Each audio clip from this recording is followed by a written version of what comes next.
Agora eu vou falar, acho que talvez tenha sido um momento mais trágico, mas também um momento de superação, né? Porque a vela ela requer valências físicas, força, velocidade, rapidez de raciocínio, elasticidade, enfim, é um esporte completo, com um grau de dificuldade alto.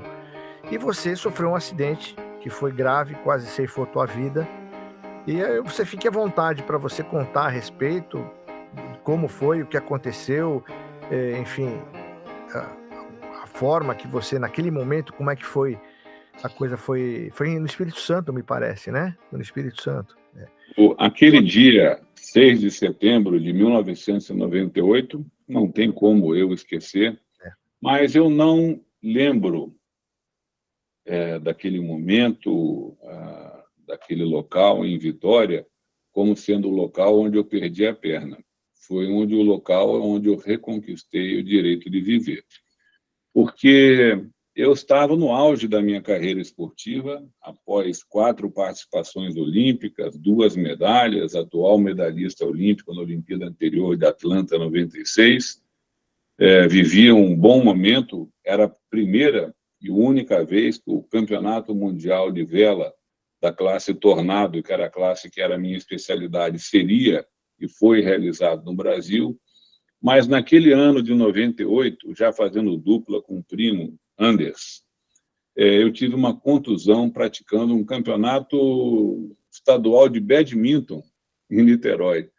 E aí eu parei um mês para fazer fisioterapia e fui disputar a Semana de Vela de Vitória, no Espírito Santo, competição tradicional, para ganhar ritmo de regata. Isso era o mês de setembro, porque o campeonato mundial seria no final de novembro, estava perto. Primeiro dia de competições, nós fomos para a raia, competir, vencemos a prova, eu vi que eu estava recuperado. No segundo dia de competições, instantes antes da largada, a Baía de Vitória, com mais de 100 barcos velejando, aqueles barquinhos pequenininhos para criança sub-15, que é o Optimist, dezenas, né? Poderia ser qualquer um, talvez estivesse no meu caminho. Uma lancha conduzida por um inconsequente, que provou-se estar alcoolizado, um risco em movimento. Quantas vezes que a gente navega, Bernardino, e nós nos deparamos com um mau condutor de lancha, porque tem os bons também que fazem a coisa certa, com segurança, levando o risco a um banhista na praia, um nadador, um barco a remo, um barco de pesca, um surfista, um veleiro, o cara passa do lado querendo tirar uma onda e tal, e talvez estivesse no meu caminho, né? Eu estava testando velocidade logo antes da largada, quando aquela lancha entrou, e numa fração de segundos a minha vida mudou. Tudo fica escuro, eu fui tragado para baixo da lancha, só lembro do impacto e tudo escuro, e eu cheguei à superfície graças ao uso do salva-vidas, que efetivamente me fez flutuar e respirar. E meu instinto quase que animal era proteger o meu proeiro, que era o Anders. E quando eu olhei, ele estava apavorado, mas nadando e aparentemente bem. O barco estava lá na frente capotado. Para a gente, o barco tem alma, tem vida. Eu fui nadar em direção ao barco. Foi quando eu senti uma dormência na perna. Foi quando eu passei a mão, já não tinha mais a perna, né? Nossa. Eu nem tinha sentido. Foi quando eu olhei o mar com um tom turvo, avermelhado, era meu próprio sangue. Ali eu vi que eu estava morrendo. Mas a partir daquela fatalidade gerada por aquele consequente, tudo que poderia coincidir, coincidiu para salvar a minha vida. Eu estava testando velocidade contra um outro tornado, que era da dupla do Clínio Freitas e do Roger Wright. Clínio, que por ser dentista, foi meu parceiro olímpico e treinador também. Ele, por ser dentista, ele fez plantão em um hospital público em Niterói, negócio de bucomaxilofacial. Ele tinha uma ótima noção de primeiros socorros. Então, quando eu gritei dizendo que eu tinha perdido a perna, ele disse, não é assim não, vem para cá. Eu nadei uma distância, não sei bem estimar, 20 metros, 30 metros, que seja, e o meu primo me ajudando, o Anders. Foi quando ele me puxou e constatou que eu estava sem a perna, mas, por sorte, ele estava lá e não era um velejador qualquer. no instinto dele, na mesma hora, ele soltou umas cordinhas, uns cabinhos do barco dele, que faziam parte dos ajustes, e esmagou a minha coxa para fazer um torniquete, um garrote. Isso, então, evitou, pelo menos em parte, uma hemorragia maior que poderia me levar... Irreversível por falta de... Pois é. Lógico. Então, foi a lancha me levar para o Yacht Club. Eu não lembro de dor nenhuma, só de uma asfixia terrível. E quando a lancha parou no Yacht Club do Espírito Santo, para minha sorte maior, havia um velejador capixaba saindo para a regata lá da Semana de Vela de Vitória. Ele estava atrasado. E também não era um velejador qualquer. Ele correu para ver o que era, que estava sendo retirado da lancha. O cara era médico, clínico geral, mas tinha noção de cirurgia vascular. Então, a pessoa certa na hora certa do meu caminho. Incrível isso, não? Incrível. Doutor José Alípio. E é muito raro em competição de vela você ter uma ambulância disponível. É um item caro num esporte com nível baixo de acidente. Para minha grande sorte, aquela prova lá em Vitória tinha patrocínio da Unimed, que botou uma ambulância para fazer propaganda e até atendimento. Então, 2 paradas cardiorrespiratórias, uma na ambulância, outra já na mesa de cirurgia no hospital, e luta pela vida, não mais por troféus e medalhas, solidariedade, amigos que ajudaram e pagaram a minha remoção para o Hospital Albert Einstein, em São Paulo, onde eu já tinha sofrido uma primeira cirurgia em Vitória, outras 9, cada uma delas tomando anestesia geral, no Einstein, em São Paulo, para conter um quadro de necrose, de inflamação no meu coto, uma pneumonia aguda, então iam recomeçar a viver a partir dali. Você faz aniversário 2 vezes, né? Exatamente, exatamente. Muitos médicos disseram na época que, dada a gravidade da amputação, o ambiente que ocorreu no mar, o tempo entre acontecer a amputação até eu chegar na mesa de cirurgia,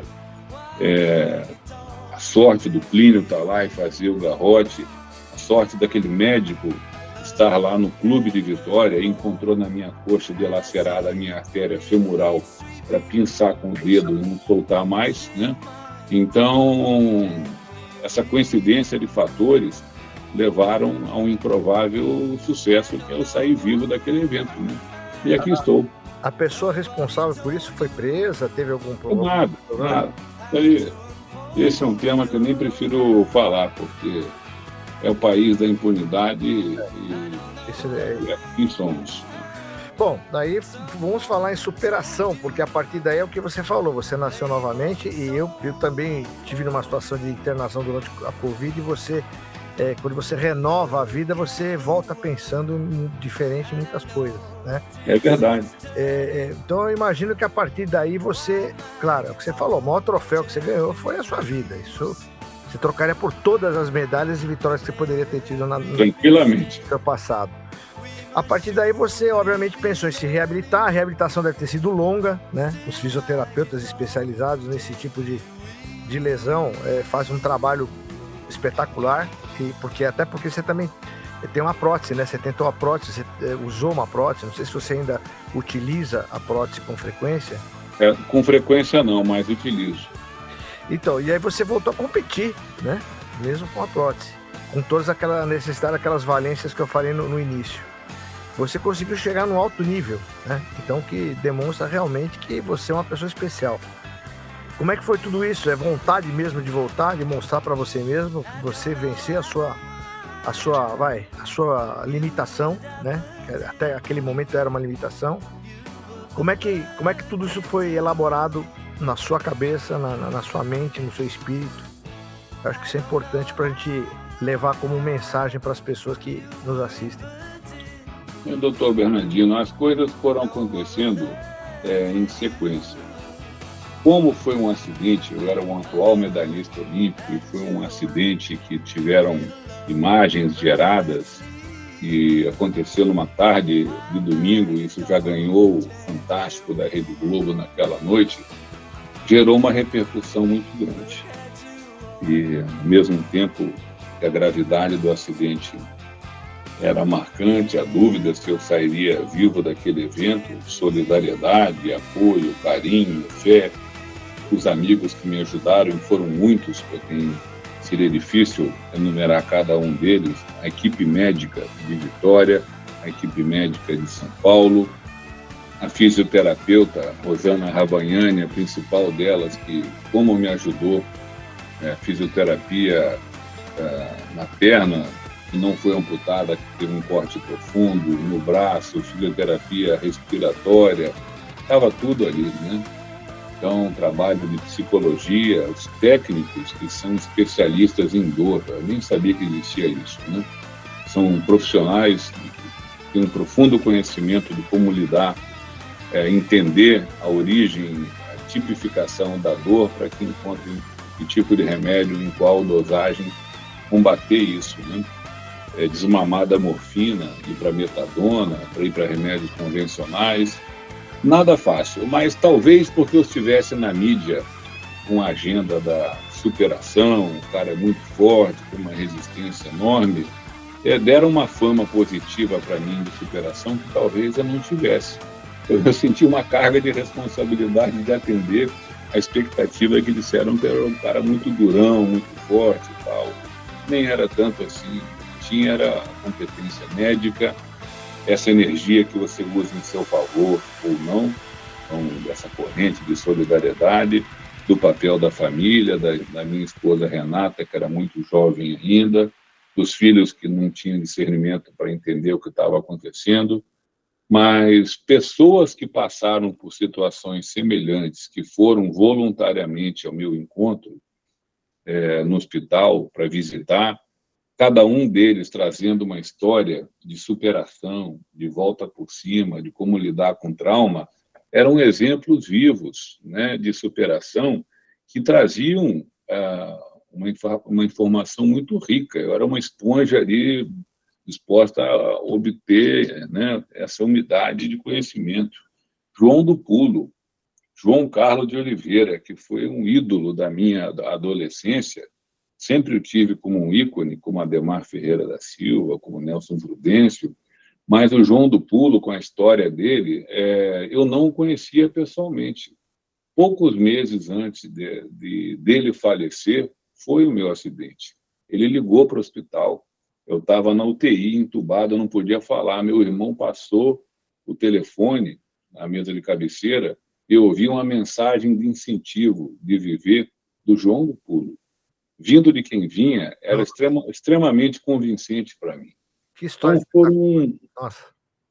Então, foram momentos assim de reaprender a viver. Uma coisa eu tinha certeza, que eu queria viver. Então, sabia que tinha vivido um limiar, uma linha muito tênue entre vida e morte, paradas cardiorrespiratórias, experiência de quase morte, que é uma questão muito subjetiva de se falar.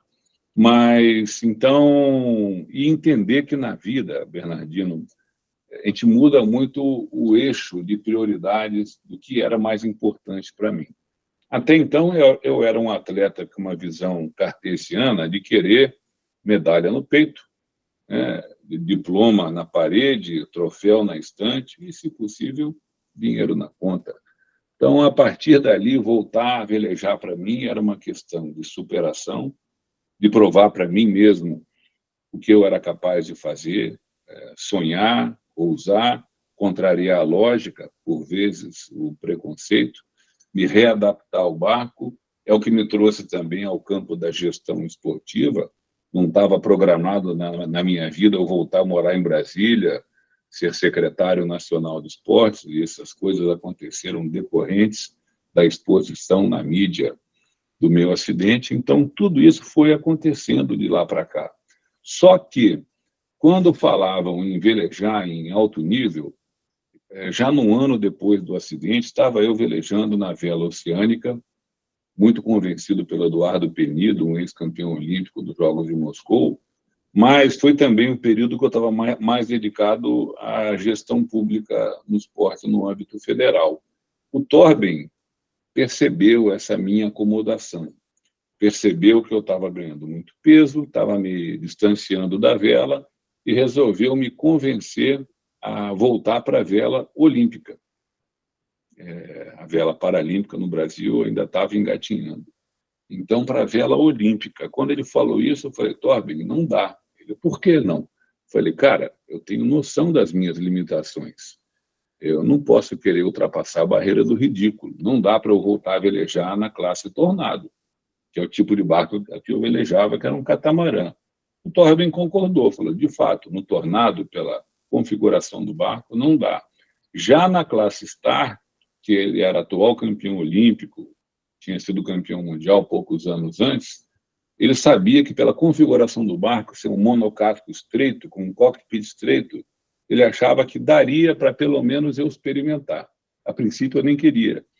Ele motivou que eu experimentasse velejar um Star, cuja técnica não tinha nada a ver com velejar um Tornado, e assim eu fui. O Torben ainda motivou, dizendo que se eu começasse a treinar de Star, queria que eu ajudasse a ser sparring, que é o barco referência para treino com ele. Então, lá em Sydney, eu velejei no barco reserva como sparring, como treinador junto do tio Eric, que estava como técnico dele, e como coordenador da equipe olímpica de vela. Então, cheguei em Sydney não mais como atleta, mas velejando como sparring do Torben, eu acabei me sentindo competitivo, comecei a competir regatas locais em Brasília, no Rio, Ilhabela, comecei a disputar torneios nacionais. Aí, em 2005, eu fui campeão sul-americano com o Marco Lagoa, lá em Buenos Aires, título que teve como vice-campeão ninguém menos do que o Robert Scheidt e o Bruno Prada, para depois, então, em 2009, ter sido medalha de bronze no Campeonato Mundial na Suécia, com o Rony Seifert, quarto lugar no Mundial no Rio de Janeiro em 2010, também com o Rony, e aí fui vendo que, quem sabe, né? Então, o título mundial veio em 2015, em Buenos Aires, velejando com um ex-aluno do Projeto Grael, que é o Samuel Gonçalves. Que incrível. Ainda com ele, fui vice-campeão mundial em 2017, vice-campeão europeu em 2018, e 2019 eu já sentindo o meu corpo doer demais, muito decorrente de sobrecarregar uma perna só e velejando contra atletas ditos normais, eu resolvi anunciar o fim da minha trajetória de competições internacionais, mas continuei velejando no Brasil pelo prazer, pela paixão de velejar. E no ano passado me chamaram para uma competição de estar num lago em Michigan, nos Estados Unidos, que reunia 7 ex-campeões mundiais, e velejei com um parceiro japonês e ganhei a competição. Então foi uma coisa que me fez sentir bem. Isso é o jogo de universo conspirar ao teu favor de verdade. Quer dizer, é aquilo que eu falo, é enquanto dá capacidade com oportunidade e as coisas acontecem.